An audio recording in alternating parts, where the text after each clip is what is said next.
이슈 털어주는 남자 김종배입니다.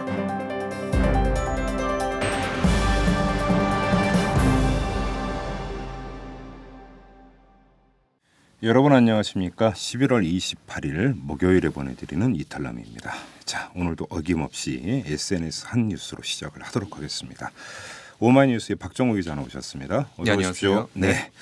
자, 시작할까요? 네. 국방부는 내년 7월부터 군납 우유의 용량을 기존 250ml짜리에서 시중 우유와 같은 200ml로 줄이는 방안을 검토하고 있는데요. 장병의 하루 식비가 정해져 있는데 지난 9월에 우유값이 올라서 예산이 부족하다는 겁니다.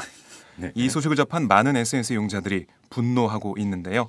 한 트위터 용자는 딴 건 몰라도 먹는 거, 입는 거, 치료해 주는 거에는 아끼지 좀 마라. 인간적으로 라고 비판했고요. 네. 다른 이용자는 군 장병 우유 배급을 줄인다고 군 골프장을 줄여 라고 꼬집었습니다. 네. 입대한 장병들 사기 떨어지는 소리다. 지난번에는 돈 없다고 깔깔이를 지급 안 하더니 입대하실 특친분들 어떻게 라는 의견과 네. 종북 타령하며 국방 중요하다면서 국방력인 군 장병의 건강은 뒷전이냐. 국방을 정치적으로 이용은 하겠지만 국방력엔 나 몰라라 헐 이란 지적도 있었습니다. 가장 만만한 게 사병이어서는 절대 안 되죠. 그러고요. 가장 애지중지해야 되는 대상이 바로 사병이어야 되는 거 아닙니까? 네, 지금 뭐 공중급유기에 1조 원 쓴다 이런 얘기가 나오고 있는데 네. 우유값을 줄인다는 건 좀 너무한 것 같습니다. 50ml를 줄이면 도대체 얼마나 절약이 된다고 벼룩의 간이란 말이 이럴 때 나오는 거죠. 네. 자, 다음 소식 넘어가죠.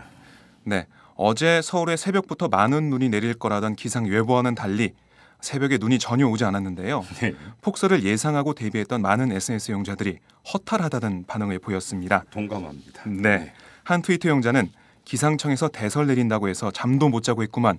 허기사 기상청 체육대회 날에도 비 온다고 하던데요 하고 꼬집었고요. 예. 다른 이용자는 기상청 애들 또 정신줄 놓고 있는 거 아닌가.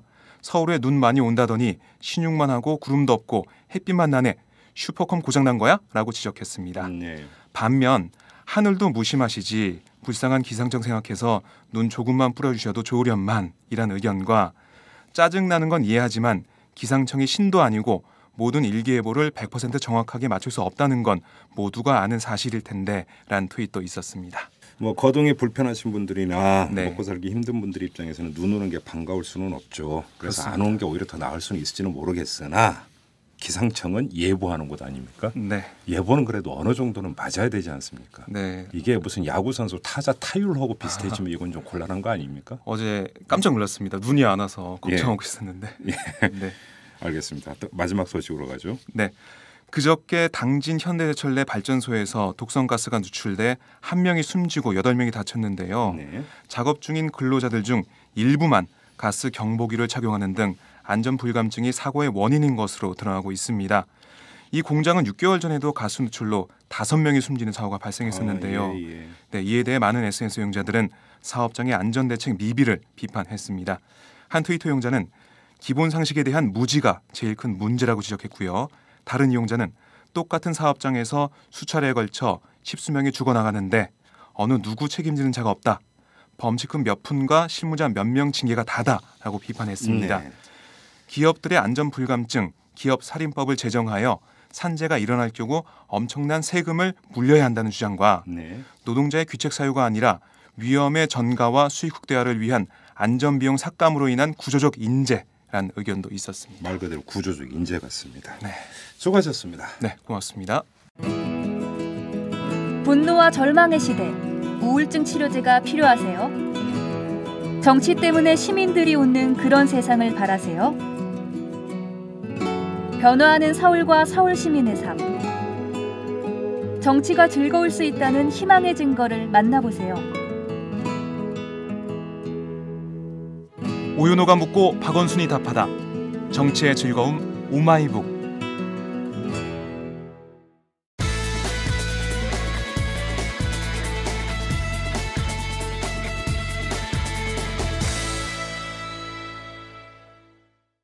여러분, 장진수 주무관 다들 기억하시죠? 지난해 봄에 저희 이탈남에서 민간인 불법 사찰 증거인멸 사건, 그 실상을 낱낱이 폭로했던 바로 그 주인공이었는데요. 이 장진수 주무관이 민간인 불법 사찰 사건 때문에 그 전에 기소된 바가 있었죠. 그래서 징역 8월에 집행유예 2년 이 형이 선고가 됐었는데 오늘 대법원에서 확정 판결이 나왔습니다. 원심 그대로 확정을 해버렸습니다. 이에 따라서 장진수 주무관은 이 공무원 신분을 잃게 됐습니다. 좀 전에 이제 인터뷰에 들어가기 전에 저하고도 잠깐 통화를 했는데 좀 심정이 착잡한 것 같은데요. 오늘은 장진수 주무관을 오랜만에 연결을 해서 인터뷰를 진행을 해보도록 하겠습니다. 여보세요. 예, 안녕하십니까. 네네. 방금 전에 대법원 판결이 나왔는데 원심 그대로 네. 확정이 된 거죠? 예, 그렇습니다. 그 대법원의 그러니까 그런 판결 논리가 어떤 거였습니까? 그러니까 뭐 사건이 많아서 그냥 주문만 들었는데 예. 판결문을 받아봐야지 알겠습니다만. 예. 어쨌든 저희 과장님은 파기환송을 예. 한다 그랬고 예. 저는 기각을 한다 그랬으니까. 예, 예. 그렇게만 듣고. 그냥 상고 기각한다. 예. 뭐 이런저런 이유로 기각한다라고 하는 것은 뭐 밝히지도 예, 않았고 그거는 이제 나중에 예. 판결문으로 이제 밝히게 되는 거고요. 예. 예. 지금 과장님이라고 했는데 그 진경락 그 전 과장을 말씀하시는 거죠? 예, 그렇습니다. 그 사람은 파기환송을 했다고요? 예, 그렇게 주문을 했습니다. 그래서 파기환송 취지가 어떻게 되는 거예요? 그러면은? 취지. 네. 글쎄 무죄 취지라고 하는지 뭔지는 그것도 거기서는 얘기를 안 했거든요. 그러니까요. 그냥 예. 파기환송을 뭐 한다고 그렇게만 얘기를 했으니까. 예, 지금 뭐 저희가 지금 장진수 주무관하고 인터뷰하고 있는 게 바로 대법원 판결이 끝나자마자 바로 거의 실시간으로 지금 인터뷰를 하고 있기 때문에 판결문을 보지를 못한 상태에서 인터뷰를 하고 있는 점, 그래서 좀 구체적으로 이야기가 진행이 되기에는 한계가 있다는 점 우리 애청자 여러분들께서 좀 양해를 해주시기를 바라고요. 자, 그 문제는 나중에 다시 한번 저희가 검증을 해보도록 하고요. 네. 자 이제 공무원 신분을 잃게 되는 거죠. 예, 예, 이 시간부로 그렇게 된 걸로 알고 있습니다. 심정이 어떠세요? 글쎄요. 이런 생각, 그렇게 읽게 될 수도 있겠다, 그런 막연한 생각은 뭐 안 한 건 아닌데. 네. 예, 정신이 없습니다. 그래요. 예, 조금 기대를 했었거든요, 제가 판결에서. 예. 기대를 했었다. 예, 왜냐면은 예. 제가 상고를 한 이후에 네. 2011년은 4월에 상고를 했었거든요. 예. 그리고 2012년 초반에 검찰 재수사가 있었지 않습니까? 그랬죠. 그런데 제가 상고를 한 이후에 재수사가 있었기 때문에 네. 재수사에서 새로운 내용도 많이 나왔고 네. 또 새로운 피고인들도 있고 예. 저한테 지시한 사람들도 새롭게 있고 네. 또 새로 밝혀진 자료들도 있고 하니까 네. 그런 것까지 합쳐서 저는 다시 한번 음. 그걸 다 바탕으로 해서 제가 재판을 받아야만 된다. 네. 변론 기회가 최소한 주어져야만 되는 거 아니냐. 네. 그렇게 생각을 하고 그게 이제 합당한 거로 그렇게 생각을 했었거든요. 제가 지금도 기억이 나는 게 지금 그 장진수 주무관이 기소된 이유가 최종석 그 당시 행정관의 지시에 따라서 디가운징을 했다. 바로 이 혐의 때문에 기소가 됐던 거 아니었습니까? 예, 그렇습니다. 예. 근데 자 국정원 댓글 공작 사건이 불거졌고 검찰이 그 국정원 직원들에 대해서는 불기소 처분을 하면서 그 내세웠던 이유가 뭐냐면 그들은 단순히 명령에 따랐기 때문이다. 이런 것 아니었습니까? 예, 그렇습니다. 그때 제가 장진수 주무관이 트윗에 그거에 대해서 그 입장을 밝히는 트윗 글을 올렸던 것도 기억을 하고 있는데 예. 그 내용도 제가 대법원에 전달을 했었거든요. 네. 물론 국정원 직원들은 상명하복이라서 기소를 안 했는데 그 부분이 뭐 법원이 한 일은 아니죠. 네. 기본적으로 검찰이 그렇게 했는데. 예, 물론이죠. 어쨌든 제 사건은 법원까지 와 있으니까 예. 대법원에서 그런 것까지도 예. 세심하게 감안을 해서 예. 판단을 예. 해주셔야 된다고 그렇게 제가 네. 전달을 했었죠. 그러니까 그 국정원 그 직원들이 아주 적극적으로 댓글 공작을 한 거는 전부 다 그냥 상명하복에 따른 그 행위였기 때문에 불기소하고 예. 지난 봄에 그 장진수 주무관하고 저희하고 같이 그 증거인멸 사건을 계속 털 때 한 달 가까이 털 때 보면은 그때 녹음 테이프도 나오지만 장진수 주무관이 뭐 적극적으로 거기에 동조해서 디가우징을 했던 것도 아니고 예. 그렇지 않습니까? 장진수 네, 주무관 아니죠. 입장에서는 사실은 이건 안 된다. 예. 할 만큼 저항을 하다가 결국은 어쩔 수 없이 했던 거 아닙니까? 예, 그렇습니다. 예. 이건 형평성에도 참 문제가 있는 거 아니에요? 그렇게 본다면. 그래서 예. 아, 그 부분도 예. 안타깝습니다. 제가 진짜 그래요. 자, 오늘 그 집에서 나오실 때 부인이나 가족들의 눈빛이 어땠습니까? 뭐 예. 그냥 덤덤하게 저는 나왔고, 예. 잘 갔다 오라고 집에서 그랬고, 예. 기대를 하고 온 거라서 네. 저는 좀 가벼운 발걸음으로 좀 왔었습니다. 예. 왜냐하면 분명히 예. 뭐 정의나 이런 거창한 차원이 아니더라도 네. 논리적으로만 보더라도 예. 새로운 사실이 나왔는데 그거를 그냥 빼놓고 그대로 확정 판결을 하는 게 맞느냐 네. 이렇게 생각했을 때 예. 이런 법리만 봐도 한 번 더 재판의 기회를 저한테 주는 게 예. 맞다고 그렇게 생각을 했고 제가 예. 분명히 그거는 들어줄 거다 뭐 무죄 뭐 이런 차원도 아니 뭐 그런 게 아니더라도 예. 예. 그렇게 생각을 하면서 아침밥도 잘 먹었고 예. 이렇게 덤덤하게 잘 왔습니다. 예. 자, 이후에 어떻게 대처하실 계획이세요? 지금 사실 뭐 딱히 계획은 뭐 없는데 어쨌든 제가 사실 판결에는 승복을 할 수는 없거든요. 네. 다시 판결문을 받아보고 네. 구체적으로 어떻게 해서 이런 결론에 도출했는지는 예. 제가 다시 한번 따져봐야 되겠지만 예. 뭐 제가 밟을 수 있는 절차라는 게 어떤 게 있는지 네. 뭐 그런 걸 한번 따져보고 네. 쉽지는 않겠지만 예. 계속 있다면 진행을 하도록 그렇게 할 생각이 막연하게 들었습니다.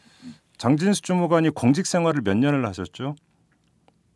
총리실에서는 한 8년 차 되는 것 같고요. 네. 그 전에 뭐 다른 데도 조금 했고 예. 그런 정도입니다. 아무튼 본인의 의사와는 무관하게 일단은 말 그대로 일단은 이제 공직 생활을 접게 됐는데 공직 생활에 대한 어떤 그 애착이라고 할까요? 미련 이런 게 아직도 큽니까? 애착이 있었죠. 네. 지금 뭐 이 마당에서 그 애착 얘기해봐야 그럴 것 같지만 애착이 있죠. 네. 그리고 저희가 좀 늦게 이게 들어왔기도 했고 네. 공직에 예. 나름 뭐 이렇게 늦은 나이에 했었기 때문에 남들보다도 조금 더 예. 집에서도 굉장히 저희 부모님도 좋아하셨고 예. 그런데 앞으로는 다른 길로 그래서 뭐 부모님한테 만회를 해야 되지 않겠나 그렇게 생각을 합니다. 참 그러네요. 혹시 변호사하고 오늘 그 대법원에 같이 가셨던 걸로 예. 제가 알고 있는데 변호사께서는 뭐라고? 박진민 변호사님이 같이 예. 해주셨어요 자리를. 예, 판결 나오고 변호사님 뭐라고 하시던가요? 변호사님도 뭐 성탄스럽다고 하시죠. 네. 그리고 아직 계속 앞으로의 일도 뭐 확정적이진 않지만 네. 도와주시겠다는 생각이 있으신 걸로 저는 그렇게 들었는데 네. 모르겠습니다. 다시 한번 상의를 해봐야 되겠고 예. 좀 도움을 주시면 예. 지금까지도 많이 도와주셨거든요. 예. 그 부분 제가 변호사님한테 감사드린다고 드려야 되겠습니다.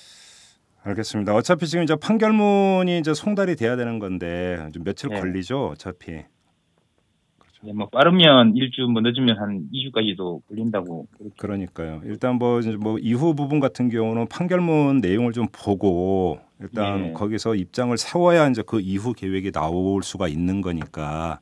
예. 그러니까 지금 뭐 그 이야기를 하기는 뭐 아직은 좀 섣부른 것 같고요. 예, 그렇습니다. 예. 자, 이제 오늘 인터뷰 끝나고 어떻게 대구로 가시는 거예요? 예, 뭐 집으로 가야 되는데 발걸음이 이게 무겁습니다. 혹시 뭐 판결 예. 예, 아직 소식을 전하지 못했습니다. 뭐 좋은 소식도 아닌데 예. 빨리 지금 그래요. 뭐 이 장진수 주무관의 심정이야 오죽하겠습니까? 하지만 또 옆에 계신 부인, 그다음에 또 이제 시골에 계신 부모님 심정도 좀 헤아리셔야죠. 그죠? 예. 예. 좀 안타깝네요. 제 예, 입장에서도. 빨리 어떤 길이 또 욕심 같아서는 예. 제가 뭐 좋은 일 할 수 있는 기회가 좀 있었으면 좋겠는데 네. 당장 뭐 아시다시피 뭐 목구멍이 부도층이라 네. 어떻게 해야 될지 참 막막합니다. 그러게요. 저도 그러니까 며칠 전에 이제 그 장진수 주무관을 통해서 이 대법원 이 선고 날짜가 잡혔다는 이야기를 전해 듣고 오늘 그 좀 부디 좀 좋은 판결이 나오기를 참 그러니까 기대를 했고 학수고대를 했는데 네, 많이 그렇게 응원도 해주셨습니다. 다른 분들도 트위터에도 제가 그러게요. 예. 그랬더니 좋은 판결이 있을 거라고 많이 응원해 주셨는데 네. 분들한테도 죄송하고 그래요. 자, 뭐 이거는 그 나중에 다시 한번 또 뭐 예. 그러니까 저 이탈람에서 모실 기회가 있을 것 같고 따로 또 한번 예. 좀 이렇게 이제 말씀을 나누도록 하고요. 지금 예. 옆에 그 저 김종희 선생님이 같이 계시죠? 예, 오늘 예. 재판에 저희 같이 예, 좀 잠깐만 좀 바꿔주시겠어요? 예. 예. 여보세요. 예, 선생님 안녕하세요. 오랜만에 인사드리네요. 안녕하세요. 예. 네. 요즘 건강은 어떠세요, 선생님? 네, 그냥 뭐 그럭저럭 지나고 있습니다. 네. 오늘 뭐 대법원 판결에 직접 가셨다고요? 예. 예. 네. 그 지켜보신 소감이 어떠세요, 선생님? 예, 너무 뭐 정말 허무하죠. 네. 허무하고 참담하고 예. 이런 그 생각이 드네요. 예. 그동안에 이제 그 재판 당사자가 아닌 사람들은 네. 뭐 사실 뭐 이렇게 그 재판을 통해서 어떤 그 합리적인 네. 이런 그 결과에 이렇게 도달한다고 이렇게 생각을 하지만 예. 특히 이제 그 피해자 입장에서의 이 재판은 늘 그 재판이 열리거나 이렇게 또 뭐 그 변론서를 쓰거나 이렇게 할 때 과거에 그 자기가 가장 고통스러웠던 시점으로 이제 돌아가야지 되는 거잖아요. 그렇죠. 늘 그걸 이제 그 회상하고 그렇죠. 더더군다나 그 재판부에 내가 가장 얼마나 그 고통스럽고 힘들었던가를 네. 최소한 이렇게 이렇게 최대한 네. 증명을 하거나 예. 이렇게 해야만 내가 원하는 판결을 이렇게 얻을 수 있는 예.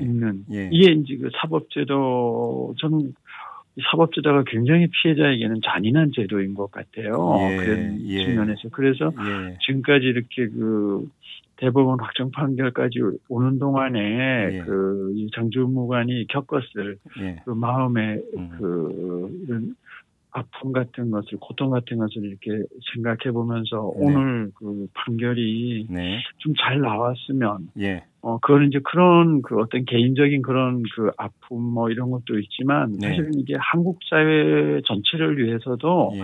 이 판결이 갖는 의미는 굉장히 이렇게 중요하다고 생각합니다. 예. 그러니까, 국가 조직이, 예. 탈법적으로, 불법적으로, 조직적으로 이 범죄를 저질렀는데, 그것을 이렇게 폭로했지 않습니까? 네, 사실. 네. 그랬는데, 그 폭로한 그 당사자를 징벌을 해서, 네. 뭐라 그럴까, 이제는 정말 먹고 살 길을 끊어버리지 않습니까? 그죠? 예, 이렇게 예. 그걸 한다고 그러면, 예. 정말 앞으로 사회 공동체를 위해서 예. 꼭 이렇게 그걸 내부 고발이라든가 예. 이렇게 해야 할 예. 이런 중요한 문제들, 예. 뭐 이 민간인 사찰보다 더 중요한 어떤 그런 일들을 네. 어떤 사람이 과연 용기를 내서 네. 폭로를 하고 이렇게 사회에 예. 문제 제기를 할까 예. 이런 정말 절망적인 생각이 예. 들기도 했어요. 그래서 이 판결이 너무 아쉽고 그러네요. 그렇죠. 근데 이제 이 민간인 불법 사찰 사건 그리고 또 증거인멸 사건이 있었습니다. 이것이 하나둘 이제 대법원 확정 판결로 이어지고 있지 않습니까? 예. 상황이 이렇게 지금 정리가 되고 있는 거에 대해서 피해 당사자로서 어떻게 받아들이십니까? 네, 지금 이제 우리가 이제 민간인 1차 사건하고 2차 사건이 이제 사실은 오늘로써 다 대법원 확정 판결이 이제 이루어졌어요. 예. 그런데 사실은, 이 판결로서 이런 사법제도에 의해서 지금 이제 이 민간인 사찰이 1차, 2차로 해서 이렇게 수사가 되고, 사법 판단이 이루어졌는데 네. 사실은 민간인 사찰에 대한 벌써부터 핵심적인 내용이 밝혀진 건 아무것도 없어요. 네네네. 예, 예. 대통령이 정말 지시를 한 것인지, 그렇죠. 보고를 그렇죠. 받은 것인지, 그렇죠. 이런 예. 중요한 문제들. 예. 그리고, 최소한 정부에서 국민에게, 이러한 일이 다시 발생하지 않겠다고 예. 하는 예. 대국민 무슨 이렇게 성명 같은, 네네. 약속 같은 것을 한 적도 없고요. 그렇죠. 또 그렇죠. 피해자에 대해서 피해자 구제를 위해서 네. 아무런 조치를 한 것도 없거든요. 네. 오히려 제가 알기로는 원충년 씨 같은 경우에는, 다른 데에 이렇게 뒤를 봐줘서 어떤 이렇게 조직에, 예. 이렇게 감상가 이런 것으로 가서 그렇습니까? 여전히 이렇게 예. 돈을 받고 돈을 받고 있는 예. 이런 일들이 하면서 네. 피해자에 대해서는 한 번도 네. 사과를 하거나 그리고 피해자 구제를 위해서 정부 차원에서 네. 한 번도 어떻게 하겠다는 네. 이런 것을 말한 적도 없고 네. 구체적인 조치도 없었고요. 네. 그래서 전 정말 이 민간인 사찰은 언제 한국 사회에서 다시 네. 처음부터 다루어지는 이런 그게 특검이 올바른 표현인지는 모르겠는데요. 그런 네. 형태로 해서 예. 좀 제대로 예. 이렇게 밝혀져서 이게 누구를 징벌하는 것이 중요한 것이 아니라 네. 역사에서 이런 일이 다시 반복되지 않게 하는 것이 네. 정말 우리가 민간인 사찰이라는 이런 끔찍한 일을 겪었던 시대에 살아던 사람들에게 주어진 전 과제라고 생각하는데요. 네. 그런 의미에서 지금 두 개의 사건이 대법원 확정 판결이 났지만 네. 여전히 아무런 교훈이라든가 예. 이런 것을 줄 수 있는 그리고 그런 조치가 예. 이루어진 것은 없다고 생각합니다. 지금 이 국정 최고 책임자의 사과는 둘째치고 이 민간인 사찰 당사자들이 예를 들어서 법정에서라도 이렇게 간접적으로 선생님하고 마주치는 기회가 있었을 수도 있고 아니면 따로 연락할 수도 있고 선생님한테 단 한 번이라도 사과의 표현을 한 적이 없죠. 없습니다. 전혀 없죠. 네. 예. 오히려 재판에서 김종익은 빨갱이다 이런 정말 그래요. 경락을 금치할 네. 못할 그런 이야기들을 예. 하고 예. 있었죠. 그런데 어쨌든 행위자들도 저는 참 네. 불쌍한 피해자라고 생각을 하거든요. 네. 그러니까 자기가 자기 인생을 사는 것이 아니라 네. 누구를 위한 인생. 그런데 누구를 위한 인생이 그런 불법적이고 부도덕한 예. 그리고 파렴치한 예. 이런 그것이라는 것을 본인들이 아직도 이렇게 깨닫지 못하고 예. 이렇게 한다 그러면 참 인생이 너무 허무하고 불쌍하다는 생각이 듭니다. 그리고 후손들이 네. 어떻게 자기 이제 선조를 이렇게 평가할까 네. 이런 자기 내면에 자기 성찰 같은 것도 있을 텐데 네. 좀 그런 면으로 생각하면 네. 참 아쉽고 예.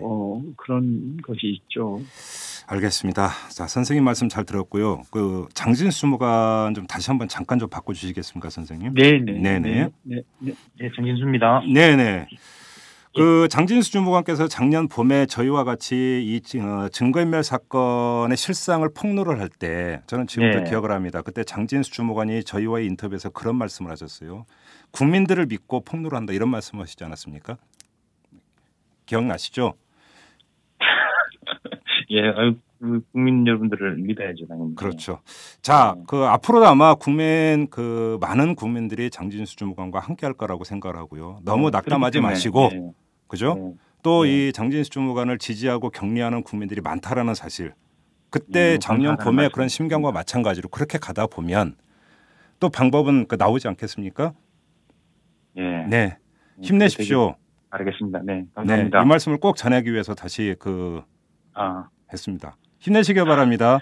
네, 고맙습니다. 많은 분들이 함께할 겁니다. 네. 네. 이슈 털어주는 남자 김종배입니다. 냉철한 분석, 깊이 있는 통찰로 우리 사회 현안을 털어드립니다.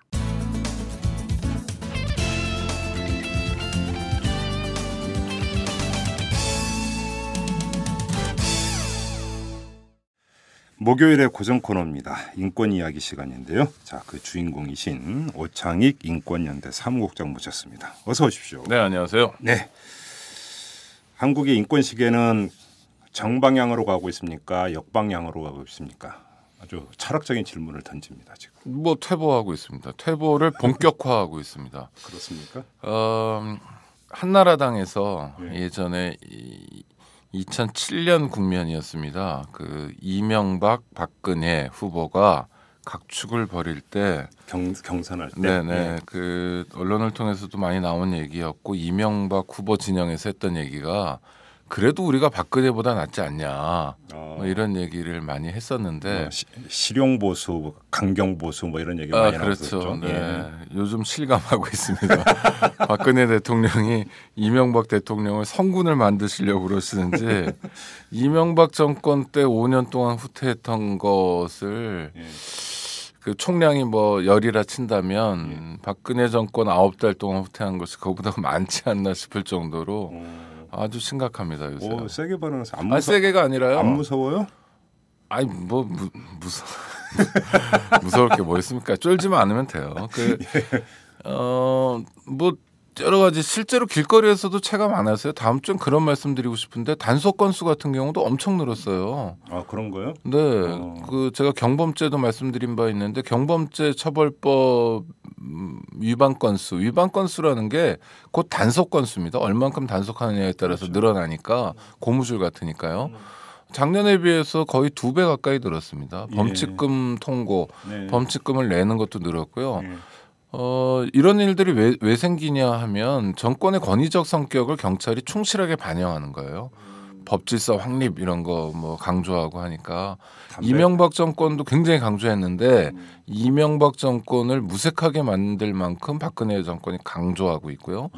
또 대통령이 직접 뭐 일선에 나서서 뭐 용납하지 않겠다 이런 무서운 말씀도 하시고 그런 상황. 묵과 네.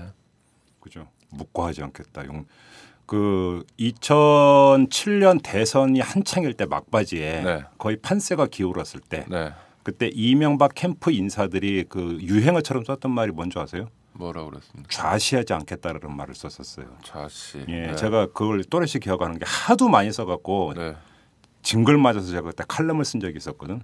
야 정권 잡으면 도대체 어떻게 하려고 저런 말을 저렇게 남발을 하냐. 앉아서 보지 않겠다는 거 아닙니까? 좌시가 서서 보거나 뭐 그러겠다는 거죠. 뭐. 이 MB 사람들은 좌시하지 않겠다는 말을 그렇게 애용을 하더니 이번에는 용납하지 않겠다, 묵과하지 않겠다.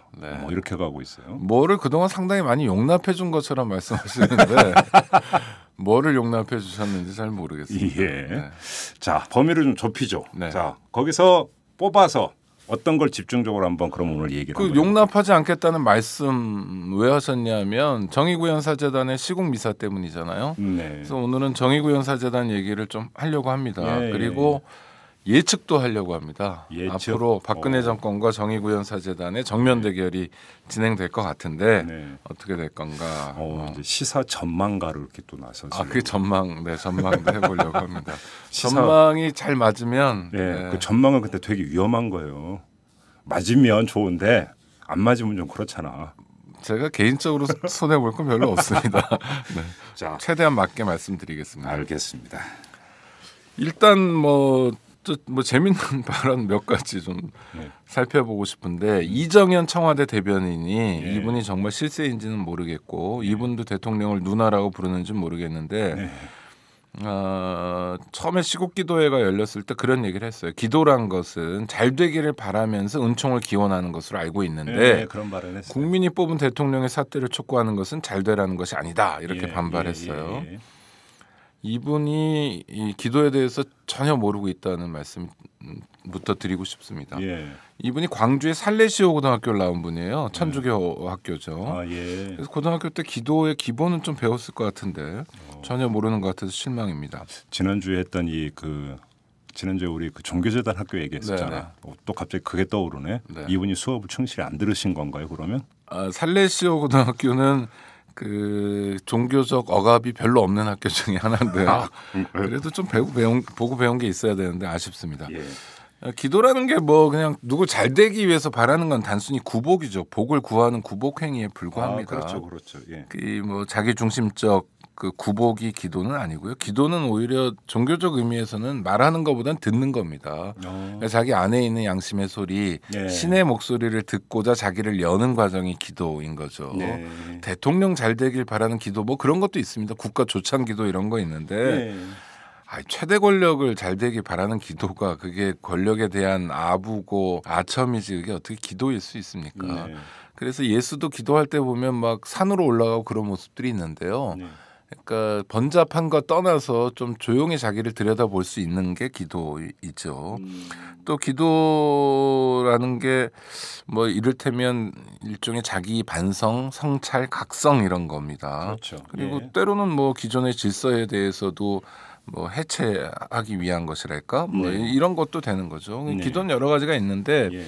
이를테면 정의구현사재단 분들이 자기들만의 이익을 위해서 뭐 복을 빌어달라고 기도를 했다면 뭐 그건 뭐 그러려니 하거나 또는 비판할 수도 있는데 자기 이익과 무관한 국가적 사안에 대해서 어떤 입장을 표명하고 또 그것에 대해서 우리 함께 고민해보자 성찰해보자라고 했다면 그것은 좋은 기도라고 봅니다. 아니 뭐 다른 거 다 관두고 뭐 기도하고 설교할 때 일부 극소수 목사님들이 거의 그 특정 세력이나 특정인을 향해서 거의 저주에 가까운 말을 퍼붓는. 네. 그거는 그럼 어떻게 해석을 해야 됩니까? 이정인 홍보수석의 말에 따르면. 그런 데는 관심이 없으시겠죠. 네. 그러니까 그 말은 그냥 말이에요. 예. 네.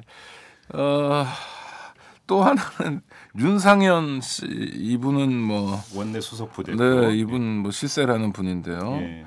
이분은 정의구현사재단에 대해서 뭐 조선노동당, 북한 조선노동당 대변인이냐 뭐 이런 얘기도 하고요. 예. 종북구현사재단 뭐 하여튼 별의별 말씀을 다 하고 계시는데 예.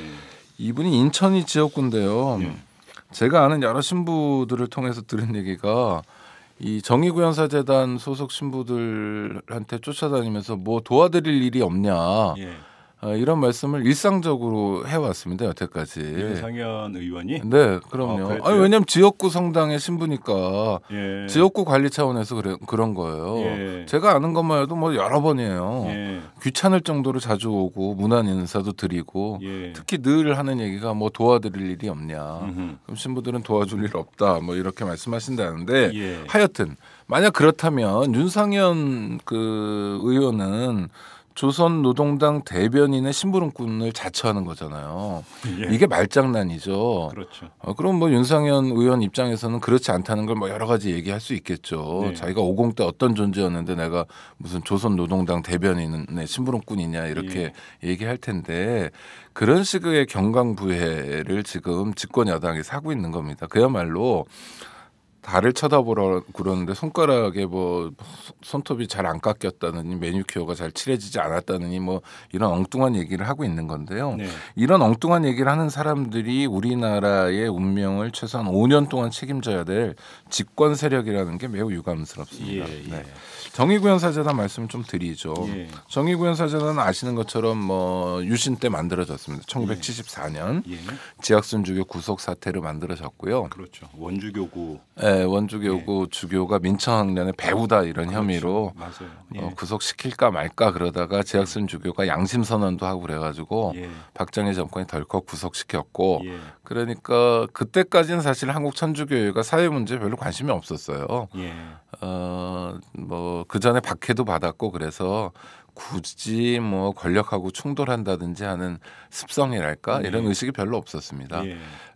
그 중에 하나가 3.1운동 때 같은 때 보면 천주교가 민족 대표 33인 중에 없잖아요. 아 그런가요? 네, 그때 저 프랑스 사람들이 저 한국 천주교회를 맡아가지고 했는데 3.1운동에 참여한 신학생들을 자르고 신자들 못 가게 하고요. 아 그랬나요? 네, 그럼요. 그다음에 천주교 신자 중에 유명한 사람이 안중근 의사인데 안중근 의사는 그 이토 히로부미를 저격한 의거 이후에 그게 신앙의 표현이다, 신앙적 결단이다 이런 얘기를 합니다.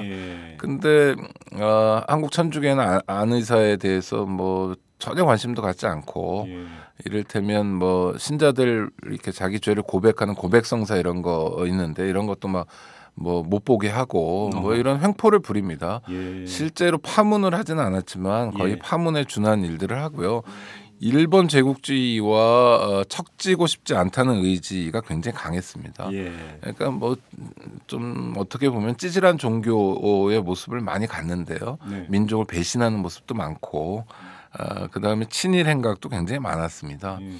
그러다가 제약순주교 구속 사태가 이를테면 절집에서 이야기하는 죽비 같은 게 된 겁니다.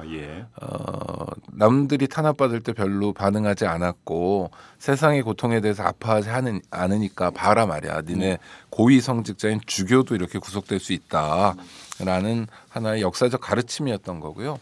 이 가르침을 통해서 신부들이 각성을 하고 조직을 자연스럽게 만들게 되는데 이게 정의구현 사제단입니다. 1974년에 결성했으니까 벌써 40년 동안인데요. 그렇네요. 사제단의 역사는 뭐 아시는 것처럼 굵직굵직한 현대사 구비구비마다 사제단의 역할들이 있었죠. 뭐 그걸 이 자리에서 말씀드리지는 않도록 하고요.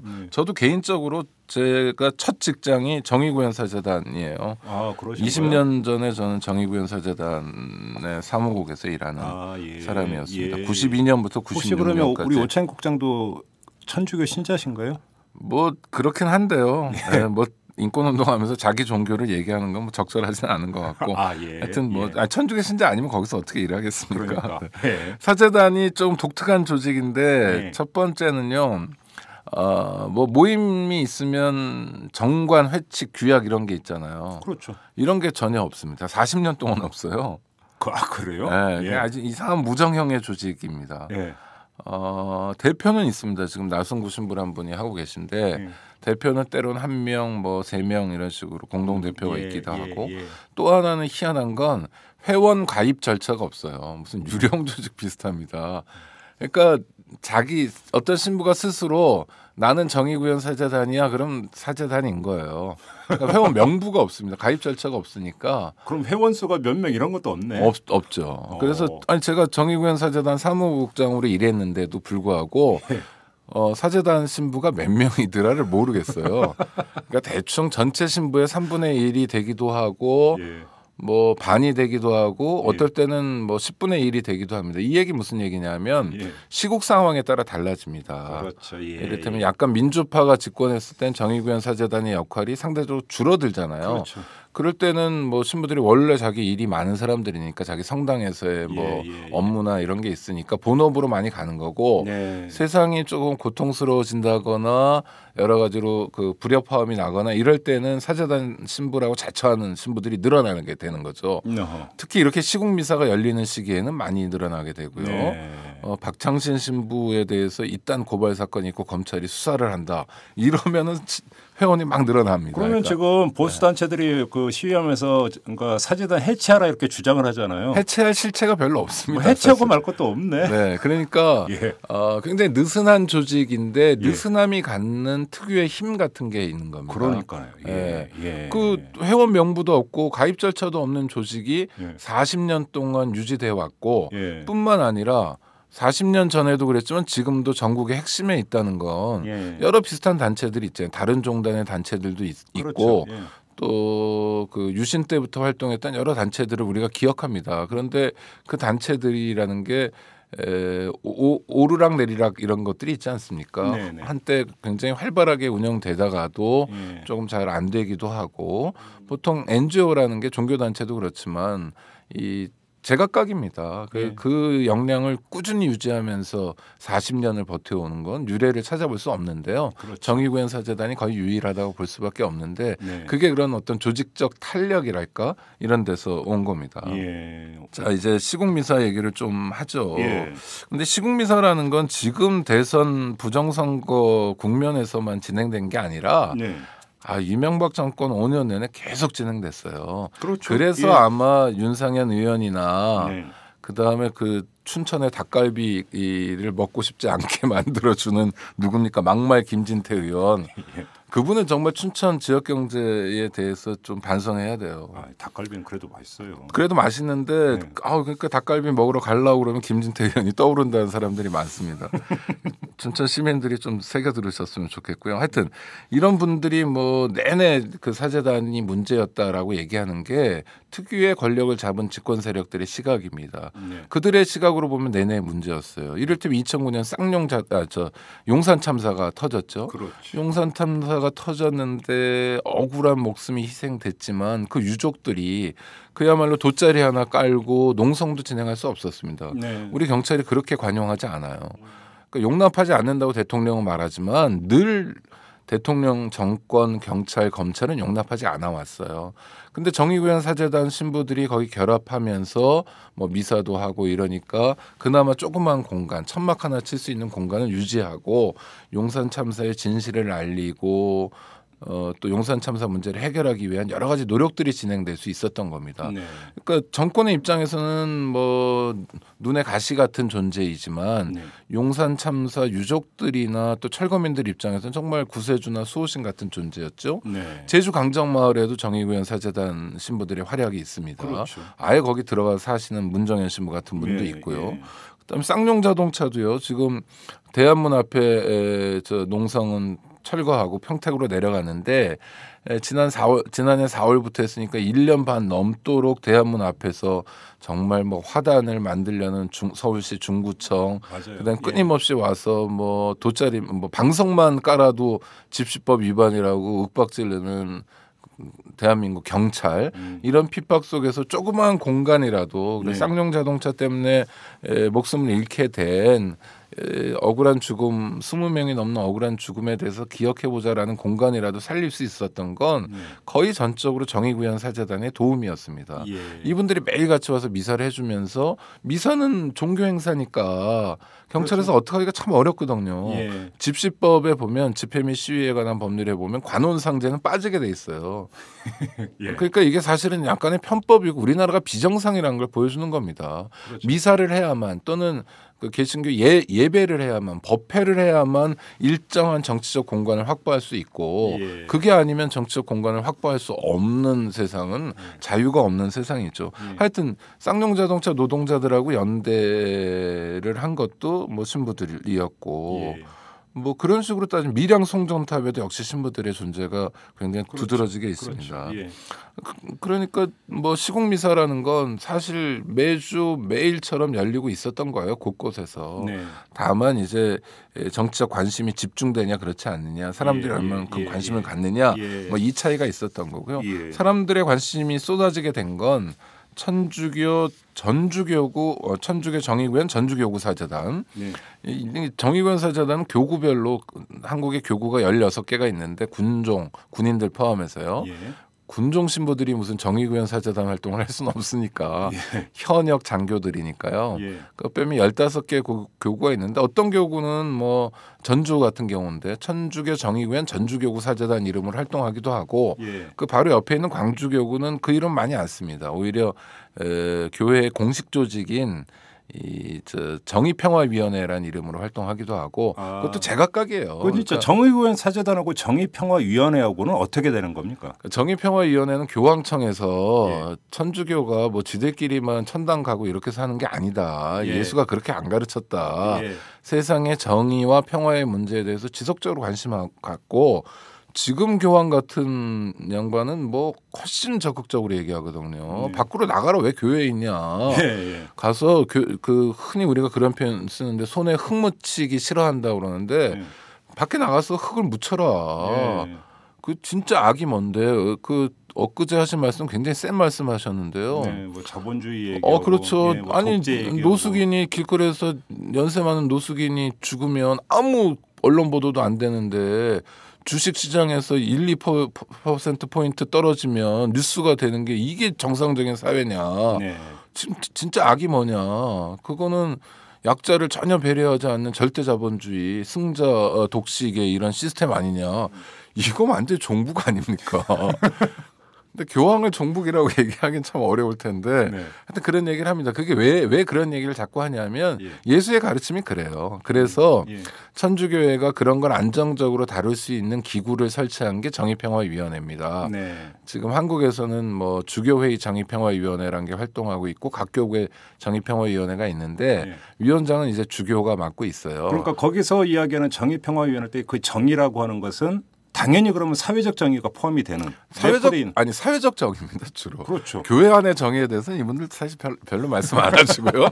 왜냐하면 교회 안에서는 또 저희가 다 네. 리더이고 지도자이니까 예. 교회 안의 문제는 다른 여러 위원회에서 다루고요. 네. 정의평화라는 건 완전히 사회적인 그렇죠. 문제입니다. 그렇죠. 네. 뭐 경제 문제, 정치 문제, 근데 우리가 제가 흔히 얘기하는 사회 문제. 정의평화위원회하고 지금 정의구현 사제단하고 그런데 왜냐하면 언론이 어떤 식으로 자꾸 이게 네. 그 프레임을 짜냐면 정의평화위원회는 공식 조직이지만 정의구현 사제단은 비공식 조직이고 임의 조직이고 유령 조직이다. 이런 식으로 몰아가잖아요. 유령 조직은 아니고 실체가 있는 건 다 알죠. 유령 예. 조직 보고 해체하라 그러면 어떡해요. 무슨 좀비들인가요? 하여튼 공식 비공식은 맞아요. 예. 그거를 천주교에서는 공인 비공인이라고 하는데 네. 공인이라는 거는 이제 뭐 교황청에서 다 인정한 겁니다. 근데 뭐 비공인은 굉장히 많습니다. 모여서 자기들끼리 뭐 기도하거나 같이 공부하거나 이런 거 다 비공인이죠. 공인이냐 비공인이냐는 건 전혀 중요하지 않은 결코 중요하지 않은 잣대이고요. 네. 왜냐하면 정의평화위원회의 목소리하고 정의구현사재단의 목소리가 언제나 거의 같아요. 그러니까 이제 저 부정선거를 규탄하는 목소리가 정의구현사재단에서 나오잖아요. 네. 근데 곳곳에서 정의평화위원회의 목소리로도 나옵니다. 네. 그런데 그거는 정의평화위원회를 정권에서 공격하기에는 예. 그것도 종북이라고 얘기하기에는 좀 부담스러우니까. 예. 왜냐하면 이게 뒷배가 많거든요. 한국 천주교의 공식 목소리죠. 그다음에 뒷배로는 전 세계 가톨릭이 다 있죠. 천주교가 예. 교황청도 있죠. 이러니까 그 뭐 색깔칠을 하기도 좀 그렇죠. 어색하고 예. 부담스러우니까 정의구현 사제단만 가지고 그러는 거예요. 뭐 정의평화위원회도 저는 뭐 이대로 군면이 진행되고 121명 건만 나왔지만 누구나 예측할 수 있잖아요. 부정선거가 그것뿐이겠냐. 네. 그거 말고도 굉장히 많은 것 정말 뭐 특검을 한다든지 해서 의지를 가지고 수사하면 훨씬 더 많은 것들을 밝혀낼 텐데 뭐 이런 상황들이 계속 전개되면 정의평화위원회도 대통령 퇴진을 요구할 겁니다. 네. 네. 그러니까 크게 다르지 않은데 나름 자기들 잔머리로 생각해서 약한 골이라고 생각해서 네. 정의구현사재단을 집중 타격하는 거죠. 알겠습니다. 그러면 이제 본격적으로 박창신 신부의 그러니까 강론 내용 네. 이거에 대해 한번 좀 들어가 보죠. 아니 그러니까 민주당에서도 박창진 신부의 입장엔 동의하지 않으나 뭐 대통령이 네. 잘해야 된다 이런 얘기도 하고요. 네. 발언이 잘못됐다는 말씀들을 많이 합니다. 네. 그래서 제가 강론 원문을 봤어요. 그리고 강론 하시는 거 말씀하시는 것도 들어봤는데 네. 하여튼 뭐 다 부정선거 얘기 뭐 이런 얘기 하다가 맨 마지막에 NLL 발언을 합니다. 네. NLL이 뭐냐 북방 한계선이다. 예. 맞잖아요. 네. 그 우리 말로 하면 북방 한계선이고 네. 유엔 사령관이 우리 쪽에서 북한에 가지 못하게 잠시 그어놓은 선도 맞습니다. 네.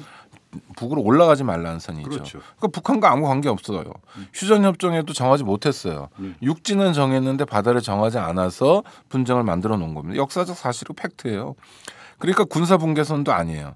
군사분계선은 해상이 없어요. 네. 북한과도 관계 없지만 북한은 NLL 이것은 우리 해상이다. 우리 해상에 왜 너희들이 와서 훈련하느냐라고 말하는 것도 사실이에요. 그러니까 NLL에 대한 규정은 지금 새누리당이나 박근혜 대통령이 얘기하는 것과 무관하게 그냥 이건 사실입니다. 사실. 예. 국경선이 아닌 거예요. 예. 그러니까 이거는 그냥 사실을 말씀하고 있기 때문에 전혀 문제가 없는 거고요. 예. 이제 포 쐈다는 부분이 이제 문제예요. 근데 그렇죠. 포 쐈다는 부분은 그 사람 포 쐈다는 것에 대한 가치 판단이 전혀 없습니다. 예. 북한에서 포를 쐈다. 그것이 연평도 포격 사건이다. 그래 놓고는 북한을 적으로 만들어서 지금까지 이 난리를 치르고 선거에 이용하고 있는 겁니다. 여러분 아십니까? 이게 워딩입니다. 네. 그러니까 뭐 포 쏴서 민간인이 죽게 되고 군인도 죽었죠. 인명 손실이 있는 것이 잘 됐다 이런 것도 아니고요. 네. 그러니까 전혀 엉뚱하게 조선일보가 그것도 토요일자에 뭐 일면 톱으로 쓰면서 지명 캠페인을 해가지고 네. 그걸 향해서 쭉 쫓아가는 국면입니다. 네. 그러니까 하등 문제될 게 없어요. 뭐 보수단체인가 뭔가에서 뭐 고발을 많이 했다고 하는데 이게 고발해가지고 수사를 하면 이게 기소 자체가 가능한가? 아니 그러니까 그리고 100번 양보해서 지나친 발언이었다. 네. 연평도 포격 사건의 어떤 그 원인이 만약에 우리 쪽에서 제공한 것처럼 네. 그 사실을 호도했다. 이래서 그렇다고 치죠. 네. 근데 그냥 강론에서 그 한마디 한 게 이렇게 온 나라가 그 들썩거릴 정도로 이렇게 중대하고 위험한 아니 사건입니까? 그러니까요. 저는 예. 뭐 문제될 발언이 아니라고 생각하고 예. 설령 이제 100보를 양보해가지고 문제될 발언이라고 치자는 거예요. 예. 지나친 발언이다. 네. 지나친 발언이라 하더라도 위험한 발언은 아닙니다. 네. 그러니까 표현의 자유와 함께 종교의 자유 보장돼야 되죠. 네. 그러니까 뭐 그렇다고 얘기해서 뭐 종교인은 취해법권지대에 살아야 된다. 네. 뭐 이런 건 아니지만 위험한 발언이려면 흔히 이야기하는 것처럼 현존하는 명백한 위험이 있어야 되는 겁니다. 그러니까 박창진 신부의 발언이 북한의 포사격을 불러오거나 이런 연관고리가 있어야 돼요. 이를테면 북한의 지령을 받아서 그런 말을 한다든지 이러면 실제로 위험한 발언입니다. 전혀 상관없거든요. 네. 그리고 박찬신 신부가 지금 그 다음에도 오마이뉴스하고도 인터뷰했잖아요. 그 다음에도 얘기하는 게 뭐냐면 나는 군에 갔다 왔는데 군대도 안 갔다 온 사람들이 왜 그러냐 이런 거예요. 세상에 군에 갔다 왔던 경력을 자랑하는 종북이 어디 있습니까? 군에 가서 한 일이 뭐예요? 북한 상대로 해서 총뿌리 겨눈 거잖아요. 네. 그러니까 이분이 42년생인데 70대 노인이에요. 네. 그리고 나라 걱정하는 마음은 뭐 예전이나 지금이나 여전하신 것 같지만 사실 일반적인 분류로 보면 정의구현사재단 신부들 그렇게 진보적이지 않습니다. 이분들은요. 예. 선주교가 워낙 기본 바탕이 보수적이고 예. 국제적으로 역사적으로 많이 보수적이고 그 다음에 한 기관의 이제 리더로 성직자로 살면 존경도 많이 받고 예. 이러니까 또 보수적이 되기 쉽고요. 예. 그다음에 연세가 들면 또 보수적입니다. 그렇죠. 일반적으로 그렇죠. 박창진 신부는 그런 걸 다 가지고 있는 분이에요. 저 네. 같으면 이런 논란의 주인공이 제가 된다면 나도 군대 갔다 왔다 이런 얘기는 절대 안 할 것 같아요. 왜냐면 뭐 군대 갔다 온 게 창피한 일도 아니고 자랑할 일도 아니지만 네. 꼭 제가 군대 갔다 왔다는 것을 강조하면서 뭐 저의 입장을 변호하고 싶은 생각은 없는데 네. 이분은 왜 그러냐면 실제로 그런 생각이 있기 때문에 그래요. 그러니까 아. 군대 갔다 온 게 나라를 위해서 당신이 할 일을 다 한 거다. 나는 국방의 의무를 다했다. 예. 나는 국가 앞에서 떳떳하다. 예. 이런 생각을 갖고 있는 분이에요. 종북하고 너무 거리가 멀어요. 예. 하여튼 이런 분을 뭐 저 수사를 하고 한다는데 글쎄요 기소할 건 안 되는 거 말씀드렸고 예. 아마 대통령이 용납하지 않겠다고 하니까 검찰에서 기소를 할지는 모르지만 알아서 기는 거죠. 네 알아서. 법원에 가면 100% 무죄입니다. 예. 이게 제가 전망하는 거예요. 100% 무죄. 아 전망이 네, 그거였어요. 아니 뭐 또 몇 가지 더 할 수 있습니다. 예. 이러면 이제 국가기관이 우스워지는 거예요. 예. 전교조도 그렇잖아요. 가처분 신청 받아들였고 그러니까 전교조 때도 제가 100점 100승 전교조가 할 거라고 보는데 법률적으로 그렇게 말씀드렸는데 그런 방향으로 갑니다. 네. 그러니까 이러면 검찰이 우스워지고 법원이 우스워지고 대통령이나 헌법기관이 우스워집니다. 네. 이건 누구나 예측할 수 있듯이 부정선거 논란을 피하려는 꼼수에 지나지 않는 거예요. 이건 네. 그만둬야 되는 거고요. 예. 또 하나 이 기춘대군이라 불리는 분 있잖아요. 비서실장. 기춘대원군. 대원군이군요. 이분이 저 서울의 세검정성당 신자인데 이분도 천주교 신자예요. 아, 예. 잘 알잖아요. 네. 기춘대원군이 네. 천주교가 어떤지. 네. 자기는 뭐 종북종교의 뭐 신도입니까? 네. 그러니까 좀 지금이라도 물론 이 국면을 넘어가기 위한 꼼수라는 건 다 이해하지만 네. 이런 도발은 그만둬야 되고요. 예. 또 하나 문제는요. 지금 11달 이제 좀 있으면 1년째 대선 개입 문제 부정선거 논란이 계속되고 있는데 네. 그동안 정권 측에서 몇 번씩 이런 국면 전환을 시도했었어요. 네. NLL 가지고도 한번 해봤죠. 그러나 별로 안 통했습니다. 그렇죠? 그다음에 돌아간 지 오래된 노무현 전 대통령까지 끌어들여가지고 노무현 전 대통령이 마치 주범인 것처럼 뭐 상황을 몰고 갔지만 잘 안 됐고요. 아로 있고. 아로 이거는 뭐 요즘 보니까 뭐 진짜 무르익지도 않은 수사를 급한 김에 그냥 터뜨린 것 같은데 네. 하여튼 뭐 굉장히 엉성한 게 많지 않습니까? 그 제보자란 분도 국정원에서 150여 차례 용돈을 받은 분이고 이런데 네. 하여튼 뭐 이런 거로도 좀 국면 전환이 안 됐잖아요. 예. 계속 가는 겁니다. 또 검찰에 대해서 뭐 혼외자 논란도 일으켰고 수사팀도 사실상 해체해버렸고 그렇지만 새로운 사실은 계속 나오는 거고 국면이 전환되지 않고 있습니다. 이걸 박근혜 정부가 알아야 돼요. 무슨 말씀이냐면 이 부정선거 논란은 우리가 4.19 이후에 거의 DNA처럼 간직하고 있는 겁니다. 민주주의가 최소한으로라도 유지되려면 선거는 공정해야 된다는 거예요. 국민들이 여러 차례 학습했습니다. 그래서 이건 잊지 않는 사안이에요. 네. 그러니까 촛불 집회 주말에 몇 명이 모였다 이런 게 중요한 게 아니라요. 네. 지금 이 문제에 대해서 적절하게 해결하지 않으면 임기 끝날 때까지 내내 부정선거 논란이 휩싸입니다. 대통령이 제대로 일할 수 없습니다. 네. 거기서 끝나지 않습니다. 다음 선거가 끝나고라도 그러니까 5년이 아니라 10년, 20년 지나도 이 문제는 해결되지 않아요. 그러니까 이런 식의 꼼수로 가면 안 되고요. 전망을 하신다고 했으니까 정의부의 제가 사재단. 네. 또 하나 이 전망거리를 제시하겠습니다. 전망을 한번 해보세요. 네. 자, 대통령과 사재단이 정면 충돌하는 양상이지 않습니까? 네, 그렇게 갈 겁니다 이제. 끝이 어떨까요? 전망 좀 해주십시오. 그 100점 100승입니다. 정의구현 사재단의 완승으로 끝납니다. 자 상당히, 보세요. 예, 예. 정권에서 쓸 카드가 별로 없어요. 예. 가장 그 확실한 카드가 감옥에 보내는 겁니다. 국가 형벌권을 행사하는 거예요. 네. 나중에 어떻게 되든 간에 미네르바처럼 처벌하면 돼요. 근데 신부들이 어떤 존재들이냐면 감옥에 가겠다는 거예요. 문정현 신부가요 제주도에 계시잖아요. 네. 이분이 그 제주 강정마을 주민이 72 되신 분이 구속되고 그런 상황이 되니까 제주교도소 앞에 가서 막 1인 시위를 하세요. 나도 구속하라고. 예. 아니 세상에 구속자를 석방하라거나 예. 이런 1인 시위는 많이 봤지만 나를 구속하라는 1인 시위를 보통 사람들이 떨려서 하겠습니까? 진짜 구속하면 어떻게 하려고. 근데 이분들은 이 묘한 정서가 있어요. 그러니까 실정법을 무시한다는 게 아니라 다른 원칙, 다른 준거를 가지고 사는 거예요. 예. 문법이 다른 거고 세계관이 일반인들하고 좀 다른 겁니다. 이것이 나의 신념이라면 그 어떠한 고난도 개의치 않는다. 아 그렇죠. 그리고 이런 한국 거죠. 천주교는 순교의 역사가 있어요. 그렇죠. 뭐 몇만 단위로 죽었잖아요. 조선 시대에. 네. 그러니까 순교자의 후손인데 자기의 선조들은 목숨을 잃었는데 자기는 지금 편하게 호의호식한다. 죽지도 못하고 이런 죄책감 비슷한 게 있어요. 아 진짜로요? 그럼요. 그러니까 순교의 역사가 천주교를 이해하는 굉장히 한국 천주교를 이해하는 중요한 코드입니다. 네. 그래서 연세 드신 분들도 감옥 가는 걸 두려워하지 않아요. 아. 박창진 신부 지금 당장 말씀하십니다. 감옥 가는 건 무섭지 않다. 예. 내가 감옥 가가지고 종북몰이나 이런 거 좀 없어지면 좋겠다 이런 거예요. 예. 그러니까 국가가 쓸 수 있는 유력한 카드가 무의미해지는 겁니다. 감옥 가는 거 오히려 즐긴다고 말할까? 그러니까 좋아하세요. 이런 시대에 내가 감옥을 가게 되는 건 영광이다. 세상이 다 감옥인데 감옥에 갈 수 있는 거, 고통받는 형제 자매들의 고통에 동참할 수 있는 건 신부로서 꼭 해야 될 일이다라고 여기고 있어요. 이상한 사람들이죠. 국가 형벌권을 동원하는 거 말고 네. 보수 언론하고 손을 잡고 여론 재판을 하고 그러니까 여론의 메타작을 가하는 이런 거는 어떻게 전혀 신경 안 씁니다. 그렇습니까? 그러니까 이제 윽박지르고 이러면 예. 뭔가 가지고 있는 사람들은 움찔해요. 공기업 사장들. 그리고 이제 특히 이제 찔릴 구석이 있는 그렇죠. 근데 신부들은요. 첫 번째 처자식이 없잖아요. 예. 부양해야 될 가족이 없어요. 네. 그리고 보통 이제 성당에서 생활하는데 사제관이라는 곳에 생활하는데 그게 자기 집이 아니에요. 네. 생활비를 성당에서 줍니다. 그러니까 신부들 월급이라고 그래봐야 뭐 교구별로 다른데 50만 원에서 100만 원 사이예요. 자기 용돈은 그렇게 받고 네. 그거로 생활하는 거 아니고 생활비는 교회에서 따로 주는 거예요. 예.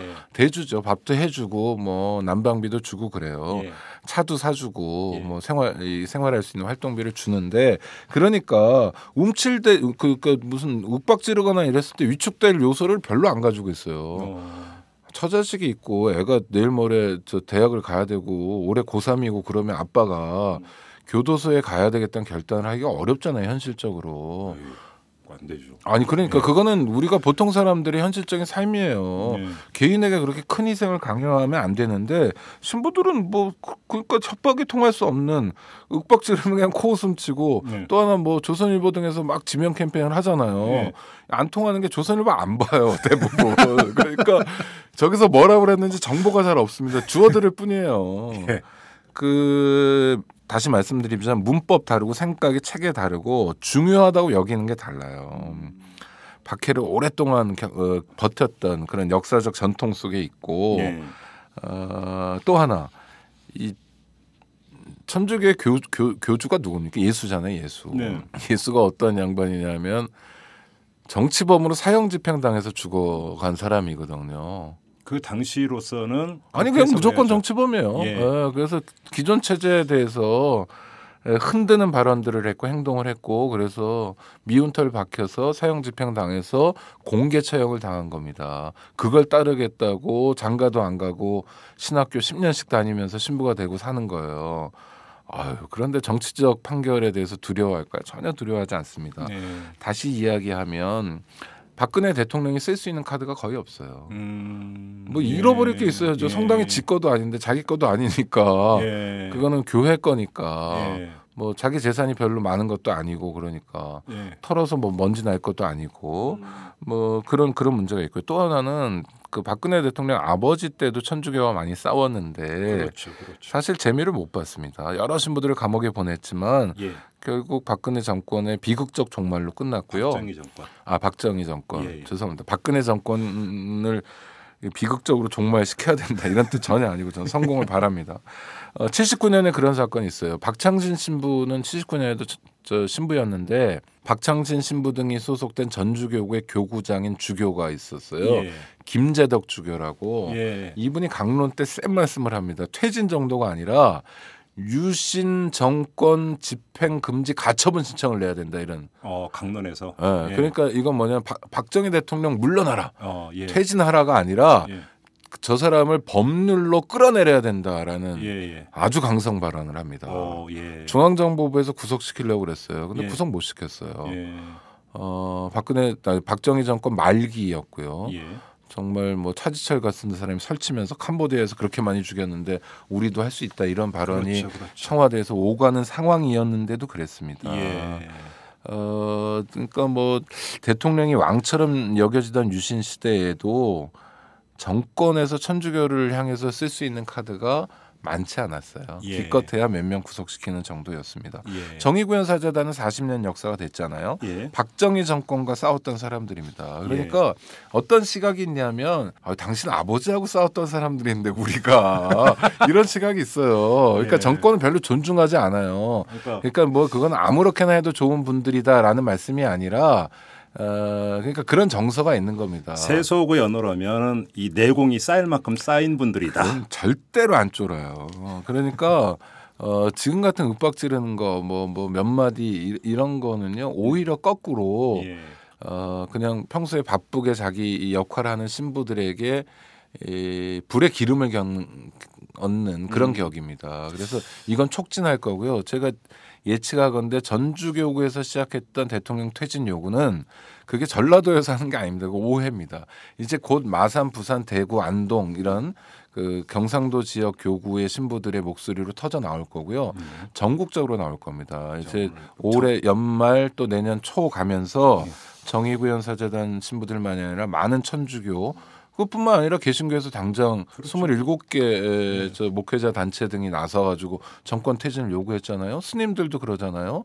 이건 걷잡을 수 없이 정말 들불처럼 퍼져나갈 거고 색깔론을 통해서 문제를 해결할 거라고 생각했던 게 정말 단견 중에 단견이라는 게 자기 발등을 찍었다는 게 이를테면 돌뿌리를 걷어찰 때 돌뿌리가 움직이는 게 아니라 자기 발만 아픈 것처럼 그런 역사적 교훈이 굉장히 많은데도 연세 드신 기춘대원군 등을 비롯해서 많은 분들이 역사적 경험을 배우지 못하고 성찰하지 못해서 지금 이 국면을 만들었다고 생각합니다. 저는 지금 그 말씀을 듣다 보니까 그 옛날 일이 떠오르는데 1986년에 이른바 건대 사태라는 게 있지 않았습니까? 네. 그래서 그때 그 아주 무지막지한 전두환 정권에서 1,500명 넘게 일괄 구속을 시켜버렸던 1221명인가 뭐 하여튼 그렇습니다. 예. 숫자는 하여튼 그래서 건국 이래 최대 사건. 그렇죠. 네.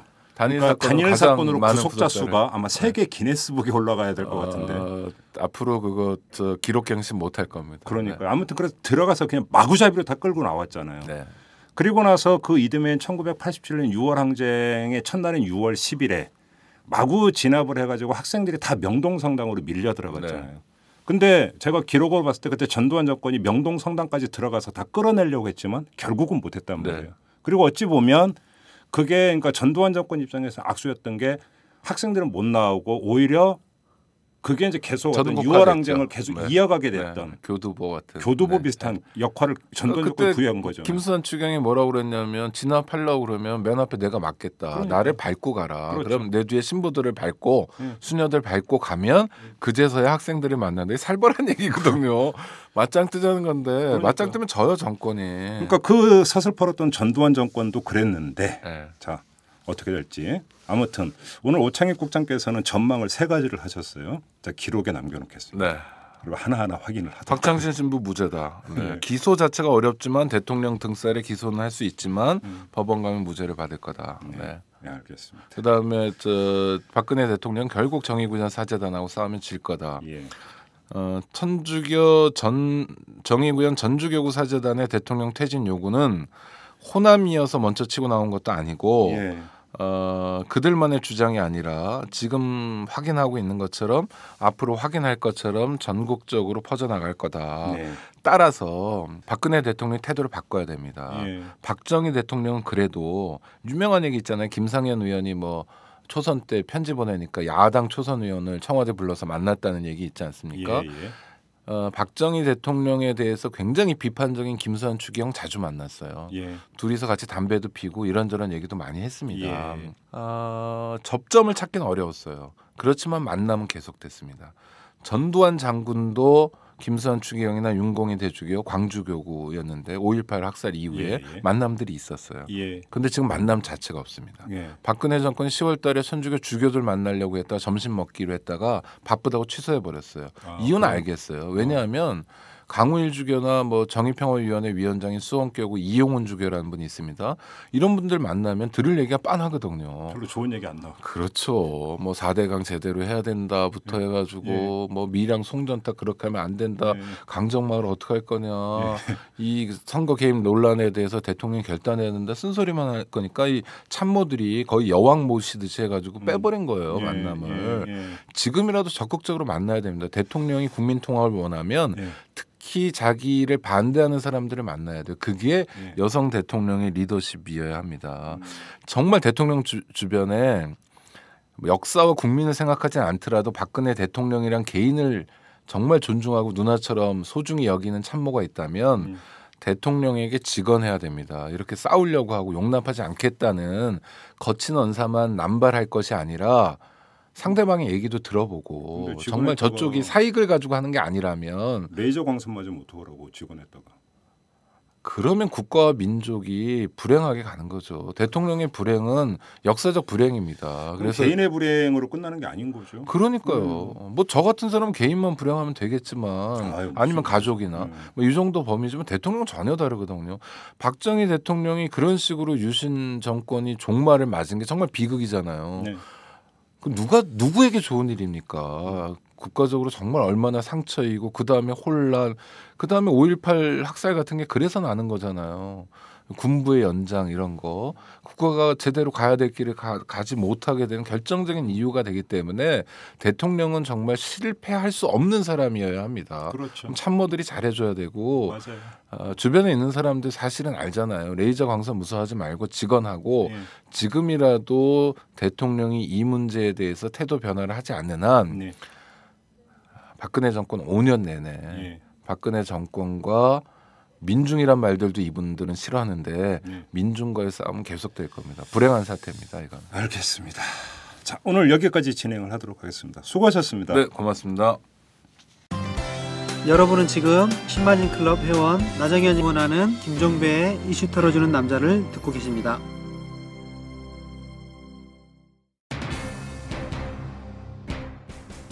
네, 앞서서 장진수 주무관이 공무원 신분을 잃게 됐다는 사실을 전해드렸는데요. 솔직히 안타깝고 한편으로는 씁쓸하기도 합니다. 이런 안타깝고 씁쓸한 마음에는 저희 사감이 조금은 들어가 있을지도 모르겠습니다. 이 법 논리라고 하는 것은 엄혹하다라고 하는 점도 알고 있습니다. 하지만 아까 김종익 선생님께서 말씀하신 그 취지, 저도 그걸 다시 한번 환기하고 싶은데요. 그 장진수 주무관이 지난 봄에 이 증거인멸 사건에 대해서 국민들 앞에서 그렇게 소상히 밝힌 바로 이런 점.